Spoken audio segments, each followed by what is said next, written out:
kita hari ini semuanya udah mencakup kebutuhan dari aspek kesehatan ya. Dan kita mengikuti tadi mulai dari curhat yang berkenaan dengan puasa sampai curhat yang berkenaan dengan layanan rumah sakit. Gitu ya. Jadi beliau memang kompetensinya itu ya. Karena beliau itu lengkap ya ilmunya ya. Selain rektor, juga pakar di bidang ekonomi kesehatan. Jadi bukan ekonomi saja, ekonomi kesehatan gitu. Dan sampai pakar rumah sakit, manajer yang saya lihat mumpuni lah, yang punya talenta yang berbeda dengan kemampuan pemimpin rumah sakit rata-rata yang kita temui ya, terutama di Jambi. Nah, jadi beliau memang punya kapasitas untuk itu. Kalau istilah Rasulullah itu, buah itu tidak akan jauh dari pohonnya gitu ya. Nah, tentu ini adalah konsekuensi beliau, anak seorang dokter yang punya pengalaman mumpuni, dan saya kenal baik dengan orang tua beliau, yaitu Pak Dokter Padlan Ma'alib. Nah, mudah-mudahan apa yang kita diskusikan hari ini memberikan inspirasi yang luar biasa ya pada kita semua. Tambah lagi tadi dari Bu Wirda yang luar biasa memberikan pengayaan pada kita, yang juga artinya kita betul-betul dibelai ya dengan cerita-cerita beliau yang sangat luar biasa tadi ya. Semoga juga semua ini menjadi inspirasi, dan Bu Irda ini boleh kita bilang satpam di ICMI ya, termasuk di MUI ya, satpam kesehatan. Nah, kalau ada yang merokok dia mulai nyenyes gitu ya. Kalau ada yang banyak makan, nah apalagi gitu kan. Nah, maka itu kalau Pak Umar tadi hobi makan sate dan teh susu telok bebek, wah itu kalau tahu Bu Wirda bahaya itu Pak Umar ya, termasuk Pak Lukman ya, bahaya itu ya. Pasti Amin. langsung dia omeli sepanjang jalan ya, sepanjang jalan kenangan ya. Baik Bapak Ibu sekalian, saya kira milestone kita dalam perspektif puasa itu kan jelas. Allah katakan sumu antasehu, itu jelas ya. Jadi arti sudah tidak ada keraguan, karena itu Al-Quran juga mengatakan demikian. Hadis juga mengatakan demikian. Nah, artinya sudah pasti adanya itu. Kalau kita mau berpegang dengan apa yang dikatakan Allah itu. Nah, artinya kalau mau sehat, lahir batin, puasa. Maka itu Rasulullah itu sangat jarang dia sakit. Sakit di akhir hayatnya langsung meninggal. Nah itu ya. Jadi nggak pernah sakit-sakit kayak kita ini gitu. Keluhan gula, keluhan kolesterol, tidak pernah gitu ya. Tidak ada dalam riwayat sejarah saya temukan tentang beliau itu. Ada buku yang saya pegang itu Muhammadiyah ya.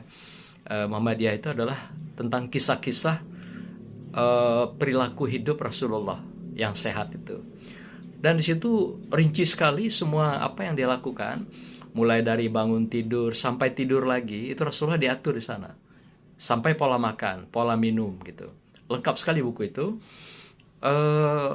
Tidak saya temukan beliau tuh pernah sakit, mengeluh sakit kepala misalnya, pusing-pusing kayak gitu kan.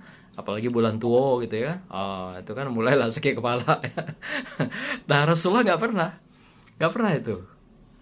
Jadi hanya ada kisah sakit dia itu ketika beliau akan menjelang kematian. Hanya itu yang kita bisa temukan dalam catatan-catatan.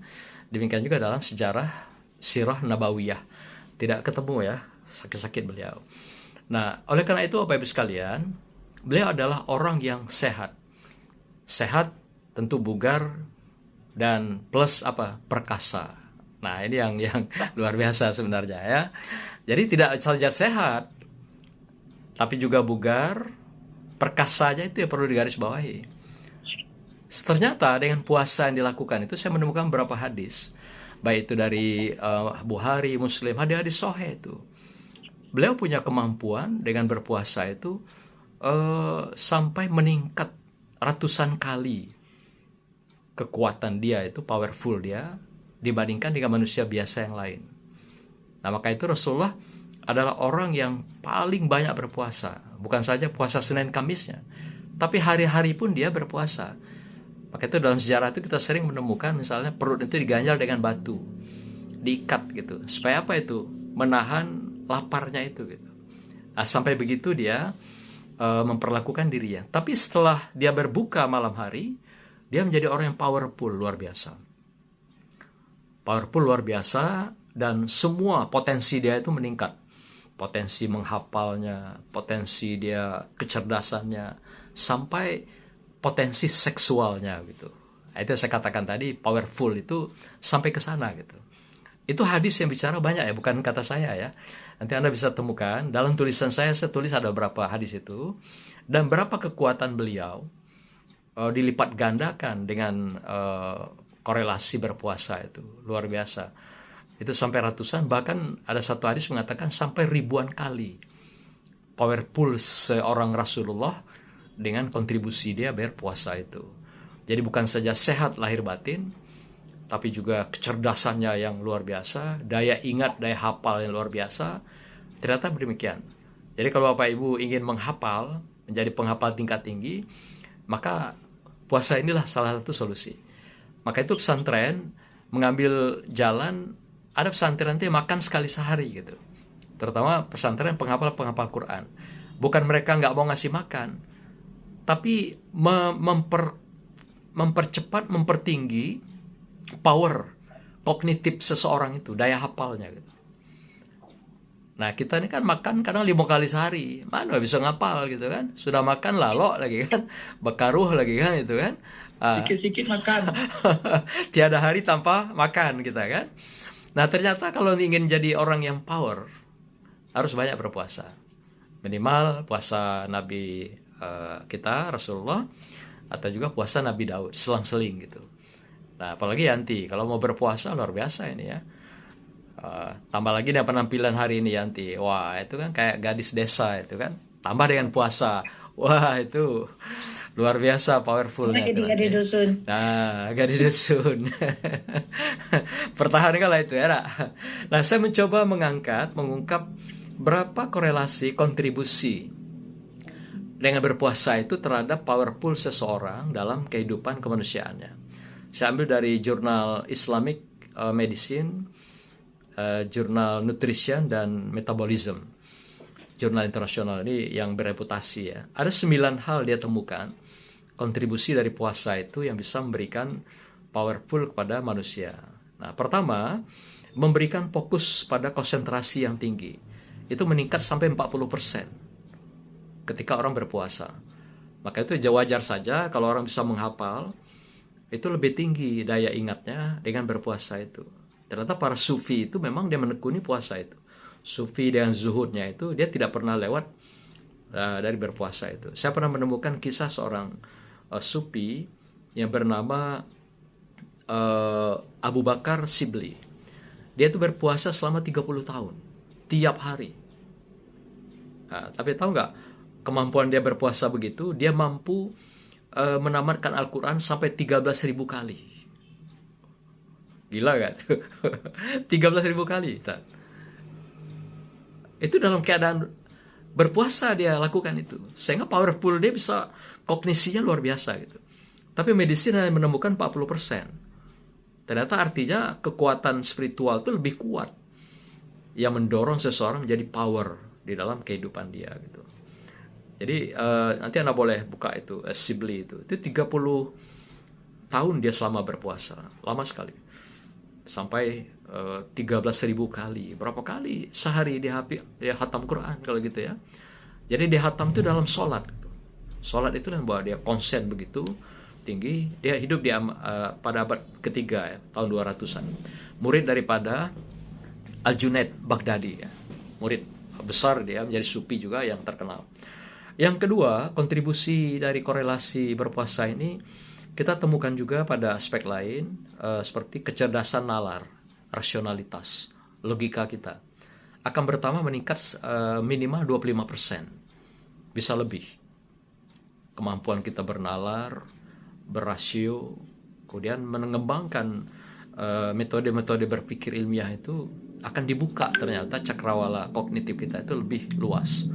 Jadi otak ini rupanya ternyata ketika kita berpuasa, dia mekar gitu. Bapak Ibu pernah lihat karet nggak kalau kena minyak tanah? Jadi besar dia gitu, ngembang gitu. Ya, Yanti pernah nengok enggak benda itu kecil jadi besar gitu. Kayak karet tuh, elastik ya. Nah, ternyata Iya, kognitif iya, pernah. pernah ya? Pernah kok. Pernah Iya. ya. Ibu-ibu lah yang tahu itu kan. Nah, jadi Mm-mm. otak itu ketika dia berpuasa bukan ngerucut, tapi dia mekar membesar gitu. Sehingga ketika dia otak itu membesar, dia bisa menerima atau juga mengeluarkan sesuatu yang brilian di dalam otak itu yang menjadi sebuah kecerdasan-kecerdasan yang luar biasa yang terpancar dari cahaya-cahaya ilahiyah lewat otak kita itu. Ternyata begitu cara pandang dalam perspektif ini. Nah, jadi kalau pengen lebih brilian, brandnya itu berpuasalah. Ini salah satu. Yang ketiga, kontribusi yang diberikan dalam konteks ini adalah meningkatnya kesadaran. Kesadaran itu minimal 20% akan terbuka di dalam hati kita, domir kita, hati.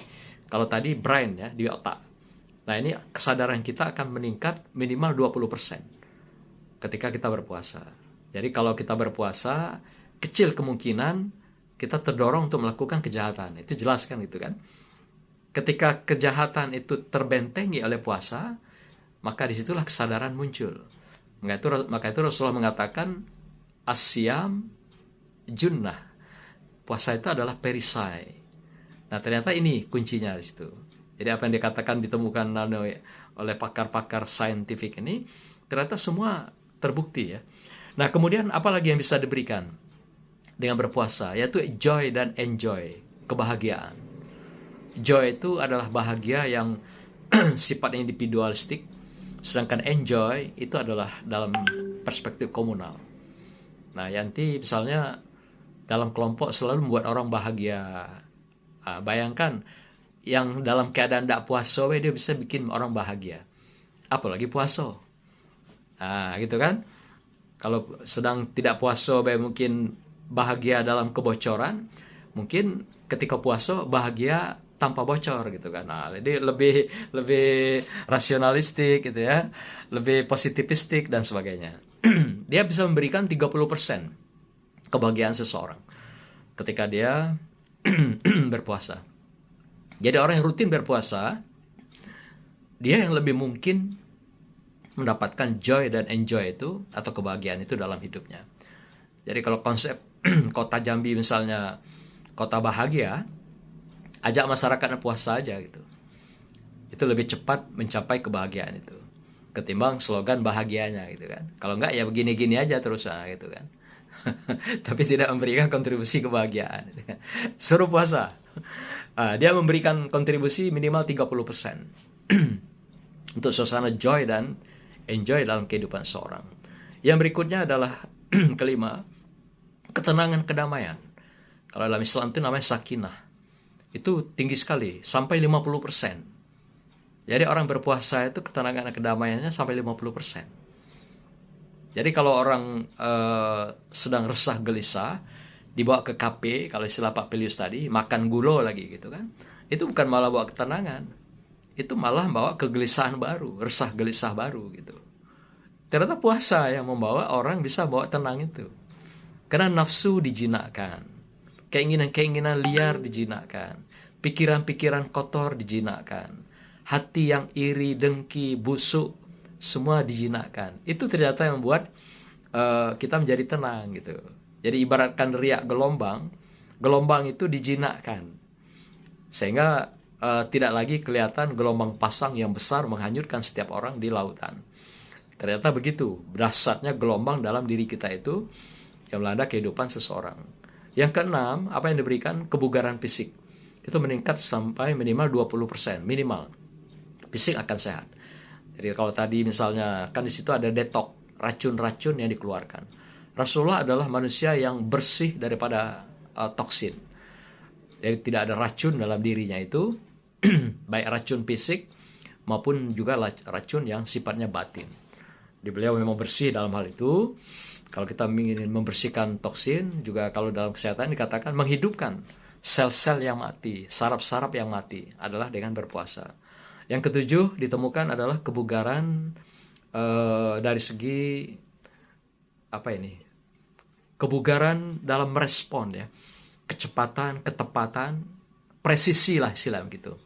Orang berpuasa itu presisinya tinggi, jadi ketepatan dalam mengambil keputusan misalnya, di dalam dia mengambil kebijakan, dalam dia berkata ya, karena kan semua kan dikontrol kan, tidak lepas kontrol gitu. Sehingga semua yang dilakukan itu adalah presisi.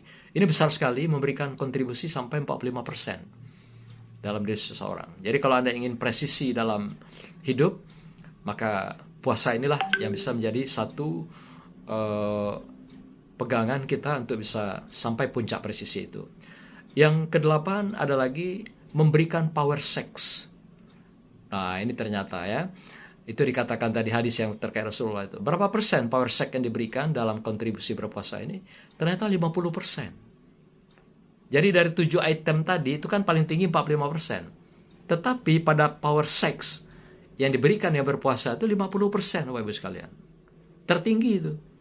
Dan itu bisa lebih memberikan kontribusi pada seseorang. Nah, maka itu kalau seperti keluhan Pak Romli tadi sudah mulai letoy, loyo ya. Itu puasalah Pak Romli. Jangan berjalan kaki terus setiap pagi, tapi puasa. Nah, seperti nasihat Bu Wirda tadi, jangan jalan kaki itu kapan teringat baik gitu kan. Sambil berjalan rokok. Kalau jangan merangkak, Pak Rob. Sambil berjalan rokok bercacak juga. Aduh, itu. Bertemu kanti masuk warung lontong, makan 2 piring. Mana nyambung jalan kaki. Kena omelin tuh, Prabu JPL tuh. Serius tuh. Ramli. Itu. Ternyata 50%. Ya, 50% Bu Irda memberikan kontribusi potensi power sex. Jadi kalau Bapak sedang berpuasa di rumah, jangan heran nanti sudah berbuka, power itu berkembang, muncul gitu ya. Harap dimaklumi ya, itu kan, itu situasional, kondisi yang memang terjadi. Karena semua hormon kortisol itu tertekan. Kalau dalam batin itu nafsul amarah tertekan. Jadi semua tertekan. Jadi yang naik itu adalah adrenalin, libido, dan juga hormon-hormon dopamin itu. Ini yang menjadi kekuatan luar biasa pada seorang pria dan laki-laki, termasuk wanita juga tentunya. Kalau laki-laki bisa 50%, wanita lebih dari itu. Iya, gitu kan? Ya. Tentu ini juga tidak terabaikan tentunya. Terakhir adalah lifelong life ya. Lifelong life. Apa itu? Panjang umur banyak. Hidup kita panjang. Bertambah 30%. Orang biasa puasa akan bertambah usia itu minimal 30%. Jadi kalau Yanti ditakdirkan misalnya 60 tahun umurnya hidup, dengan berpuasa secara kesehatan dalam saintifik ini, nambah 30% ya. Jadi nambah 20 tahun. Jadi 80 tahun. Nah lumayan kan bonusnya. Aturan lewat umur 60, jadi 80, tambah 30%. Nah saya kira gitu ya. Nanti hal-hal yang terkait dengan hadis, ayat tadi saya sudah kirimkan ke tulisan. Mudah-mudahan hari ini akan terbit untuk mempercerah, untuk memberikan pengayaan kita semua. Barakallah. Terima kasih Pak Pilius, Bu Yanti yang luar biasa hari ini sudah menginspirasi kita untuk sehat, powerful, dan panjang umur. Dan jangan lupa power seksualnya dalam rumah tangga. Barakallah. Assalamualaikum warahmatullahi wabarakatuh.